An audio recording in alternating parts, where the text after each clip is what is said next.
Setting up meeting for Facebook Live. It says that it's streaming, so I think you're good to go. Redirecting. Okay. I was going to say, it's this end, it's saying that it's on, so you're good. Brilliant. We get going then. Thanks, Vicky. So good. Hello, everybody, and welcome to day 6 of Freedom from Anxiety in Uncertain Times. And I'm here today with the lovely Vicky Montague, and I'll introduce Vicky in a moment to you. So for today, I did have another question in last evening, so I wanted to address that before talking to Vicky. So I had another message in last night, and it was very similar to the meeting or the question that had come in the night before, as in it was a HR type question. It was somebody who was going to also been invited to a meeting in the coming days and is nervous about what's going to happen in the meeting, concerned that it's going to result in a redundancy or a job loss or a reduction in pay or something of that nature. And I suppose similar to the question, the first question, this person was telling me all of the things that they thought were going to happen, all of the thinking they were having, all of the conclusions that they were drawing, and what they were reading into the situation and how they were interpreting it. So I suppose just a couple of things on that. And this is great. I love these questions, so keep them coming. They don't have to be HR questions. It can be a question about anything, but the questions keep it real for all of us and keeps it very practical as well. So I suppose there's a similar theme here with the first question, in that what I'm seeing is that this poor person is really suffering, and they're really projecting all of their thinking and all of their time and energy and thought into the future and into that meeting and into what it's going to be like and what's going to happen and all the rest of it. And we can all have a tendency to do this because we like to have an illusion of control. We all like to have the illusion of control and have a sense that we are in control. And it comes from a place of fear. And particularly with these two questions, what I'm getting a sense of is that there's fear almost around security and survival. If this doesn't go the way I need it to go, then I won't be able to cope and I won't survive and I won't be okay. And those are all very normal feelings to have. So those thoughts are traveling across the ticker tape. But what's happening then is that, anyone that's in that place, we layer thinking upon thinking upon thinking, and then we end up in the thought storm. So as I said, people that suffer from anxiety can have very busy minds, and our thinking can move really, really fast. Hi, Angela. So it's a very common one, but I suppose the first thing I'd say is we all have a track record of surviving everything that life has thrown at us so far and all of the experiences that we've had so far. The next thing is, same as I said yesterday, is try and come home to now. Be in this moment, wherever you are. Look around you. If you're at home, do whatever is in front of you. That might be washing the dishes, doing laundry, playing with the kids, whatever it is. But life is happening now, not next week, and not in that meeting. And same as the girl yesterday, if you can, be present in the meeting, then what happens is, when we can settle and be quiet, then we can actually see and hear what's going on. And when we're in that space, our own inner GPS system kicks in, our intuition, our common sense, our inner resources, our guidance. They come into play in real time in any moment. So the wisdom for what's going to happen in the meeting can't happen today because you're not in the meeting. Because even though we all think this person is going to say this and that person is going to say that, and I'm going to end up with no job or a pay cut, and that is really scary when we allow ourselves to get caught up in that. So it's just to kind of come back to the now, today, and in the meeting.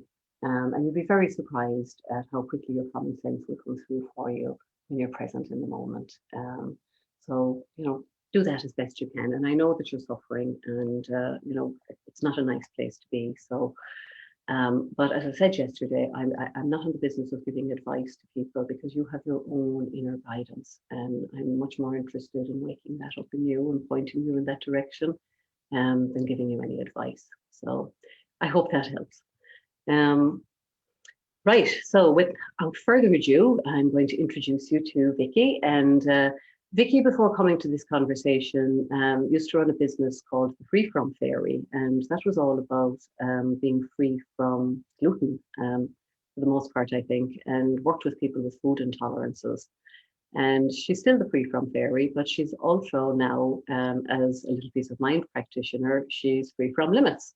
So if you have any comments or questions about either the Free From Fairy or Free From Limits, Vicky will be happy to answer any questions that you might have. So feel free to pop them in the comments. And yeah, so Vicky, welcome. Thank you. Thank you. How are you today? I'm very well. Good. Very well. How are things in Ireland? Yeah, they're fine. We're back in lockdown for a couple of weeks now, and will be until the end of December. So they're only times. Yeah, and you guys went back into lockdown this week, right? We did. Yeah. So that's going to be 4 weeks initially, so a bit less. Something similar then. Yeah. Yeah. So what's happening for you around all that, Vicky? Interesting question. Very interesting question. My old self would have been thinking an awful lot about it, I think. I would have had a lot of anxiety and concern, and I see a lot of anxiety and concern around not only the virus, but the economy and, the long-term impact. And I would have been there too. Like that's like, that seems like the obvious place to be. Yeah. But I'm not there. Well, tell us why you're not there. We're curious about that. Yeah. Life looks very, very different for me these days. I guess I described myself as a born worrier. So I spent my whole life worrying about everything. As a child, I was that child that couldn't sleep because I was worrying about the exam.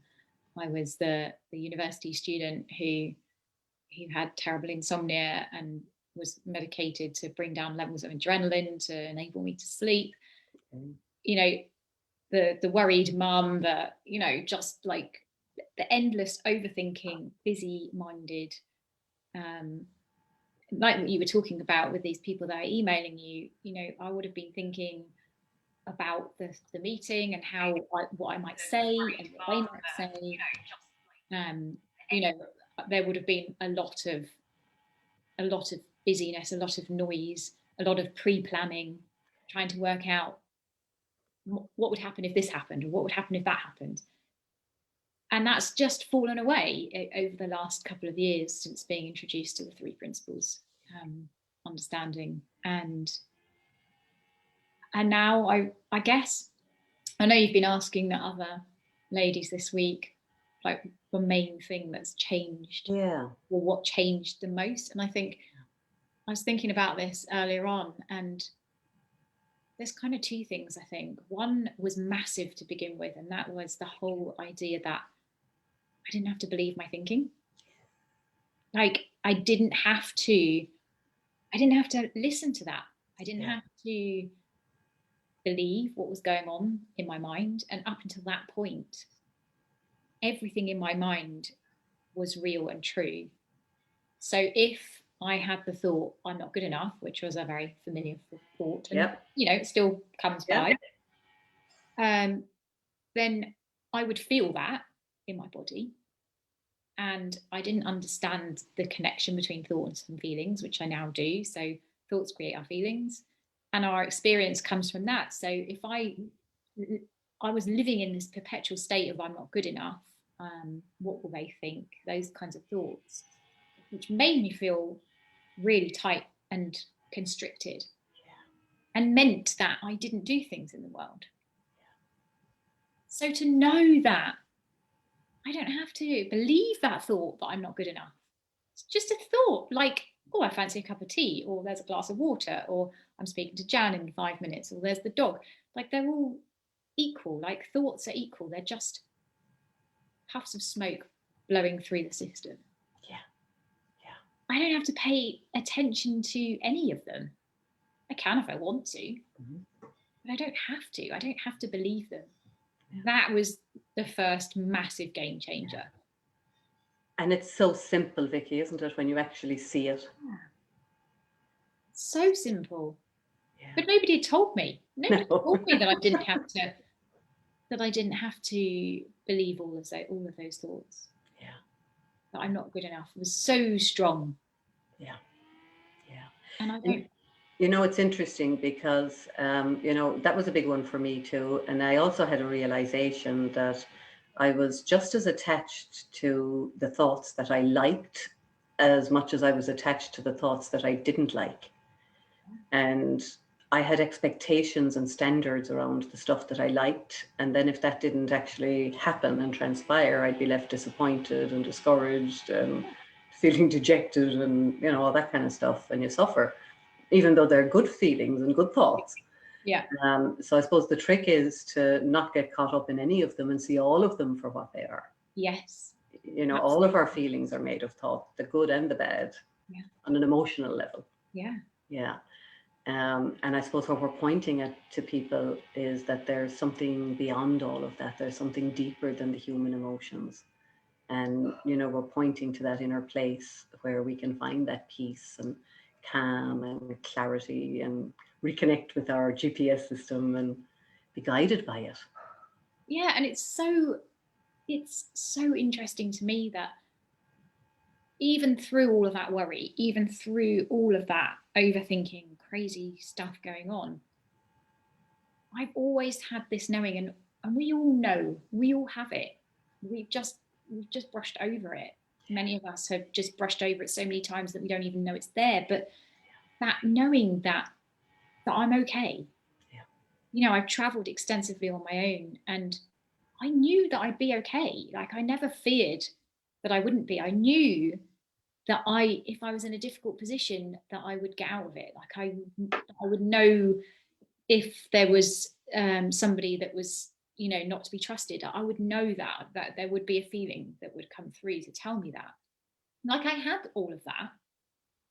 But what I found was that when I had my children, that kind of got cut almost. Yeah. And what I find really interesting looking at that is that at that point, I had a fairly challenging baby, I guess, on the outside. And, you know, that's what led me to create the Free From Fairy. She had lots of allergies, and she was born crying. I say she was born crying. Oh, you know, every baby's born crying, but she didn't stop. You know, great, she's crying, she's okay, but then, oh my gosh, this thing doesn't stop. Yeah. And that almost disconnected me from that knowing, from that wisdom, because all of a sudden I was presented with this child, and I didn't know what to do, and everything I tried nothing seemed to help. And so I would go to people to tell me what to do. You know, I would go to the health visitors, I would go to the doctors, and the system's kind of set up like that, interestingly. Isn't it? Yeah. Like, you know, go and get your baby weighed. Well, you know your baby's fine. You know your baby's not fine. Like, every mother knows that. But we're kind of pulled away from it. And so I think what I love about the 3 principles is that we're drawing you back to that. We're drawing you back to tuning into that inner GPS. Like, it's never gone anywhere. It's always been there. No, it hasn't gone anywhere. It's hi Tina, hi Liz, people joining us. Hello. Yeah, and you know, it's so interesting because oh, good old technical problems. I know. And this, can I just point out for anyone, maybe you've already covered it, but no, go for it. This is huge for Jan to be doing this. Like, when I first met Jan, which was only just over a year ago, there is no Like there was no way on this planet that she would go even on Facebook to write a post, let alone to come on Facebook Live, let alone to deal with the technology behind that. Like there, you had so much thinking about that. That was just not ever going to happen. No, I never thought it would happen. Yeah. Yeah. And what's happened is that thinking, I'm guessing, is still like hanging around, lurking in there. Yeah, still there. But you pay less attention to it. It's like, yeah, all of that self-doubt that I had as I grew up, you know, all of that lack of confidence, mm-hmm. the noise is still in my head, but I'm like, my relationship to it's different. I'm just not that interested. No. And I suppose the difference for me, and I've heard you talk about this as well, Vicky, is that all my insecure thinking, and I had a lot of insecure thinking, was front page news. Yeah. It was headlines. It was all I looked at. It was in huge, big, bold writing in my face. And now it's just like a radio playing in the background, and I just get on about with my business and let it do its thing. And I know what it is, and I just don't interfere with it, and it doesn't interfere with me. It just carries on. So yeah, it doesn't necessarily disappear or go away, but I have the thoughts, but they don't have me anymore. Yes. And that brings me on to the second thing that was a big game changer for me when you talked about the radio, is realizing that our thoughts are no more than like having a radio playing. Like the thoughts are continual. Our thoughts are continual. Mm-hmm. Yeah. They seem loud, like they seem like they have information in them because they seem like they're here in your head. But if you think about them as just, there's a radio playing and it's always going to be playing. Yeah. When you've got the radio on and you're doing work, you tune in and out. Like sometimes you might listen in, and you might not even know what's been playing or being said because you're engrossed in your work. And for me, it's the same realization with thought, that there's this radio that's playing. Sometimes I listen in, and sometimes I can just have it on in the background. But to know that that's all it is. It's no different from the sound of a car passing in the street. No. It's just a noise.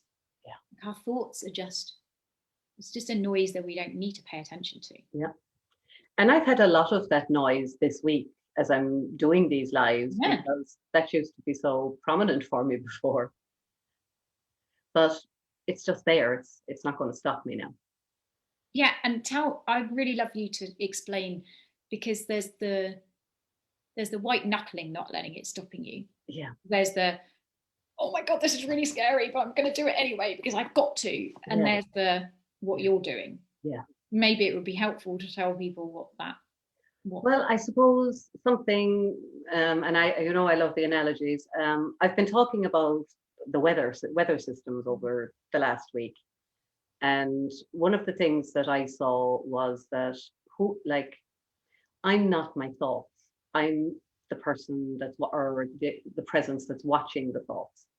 And I liken that to the sky. So if I'm like the sky of awareness, then I can hold space. And we know this in Ireland, it can be raining and the sun can be shining and we can have rainbows all at the same time.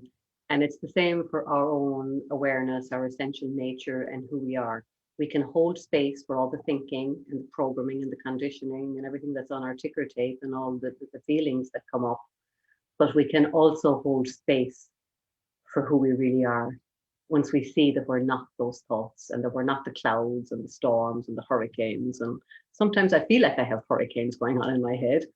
And in fact, this morning I had a number of things I needed to get done before coming on the call, and I could feel the busyness, kind of that busy energy and rushed energy starting to build. And just stop, just go outside and walk around the house and come back in and sit down and do what's in front of you, and that's what you'll get done.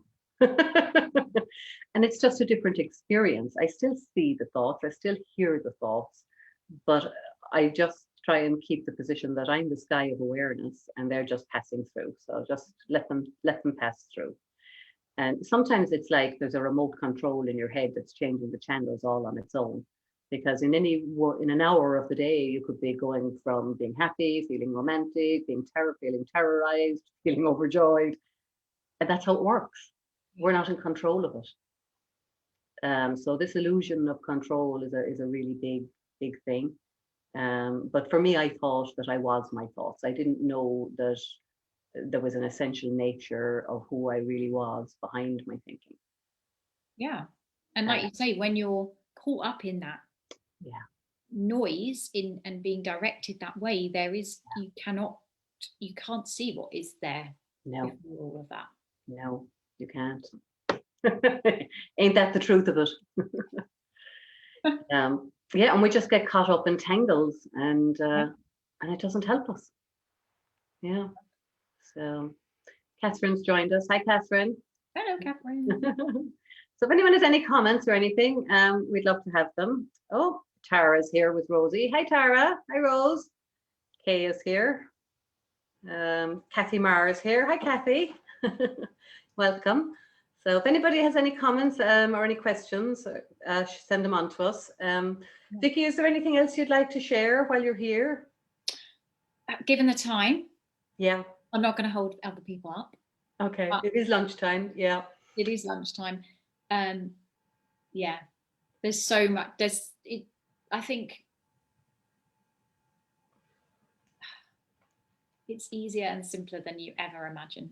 Yeah, and it sounds so frustrating because when you're caught up in anxiety and busy-headedness and worry, it doesn't seem like there's a way out of that.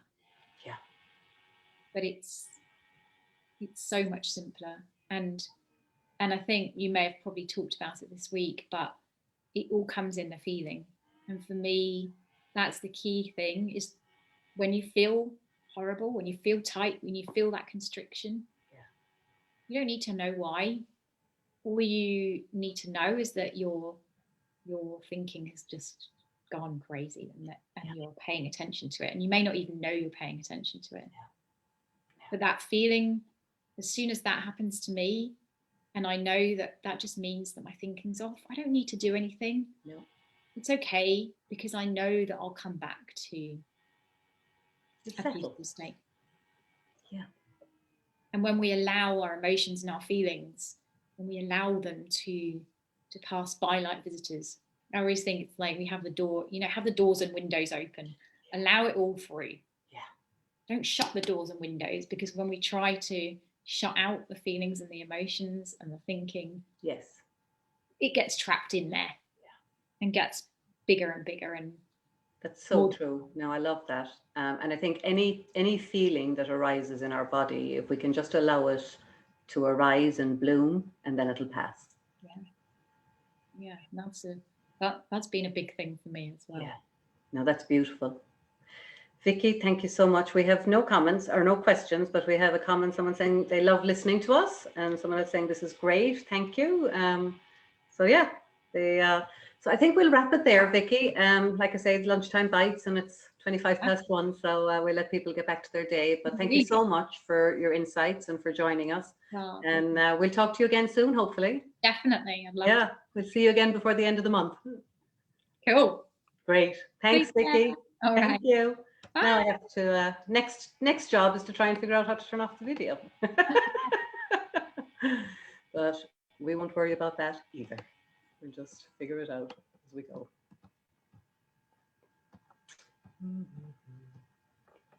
Says she. Not having any luck with that either. Can imagine the kind of thinking I'm having now. Yeah, and you're like, actually can't find the button to turn her off. That's interesting. Oh, you know what? It's the Zoom. I gotta end the Zoom. So there you go. Bye, everybody. Happy Friday. See you all tomorrow. Thanks, Vicky. Bye.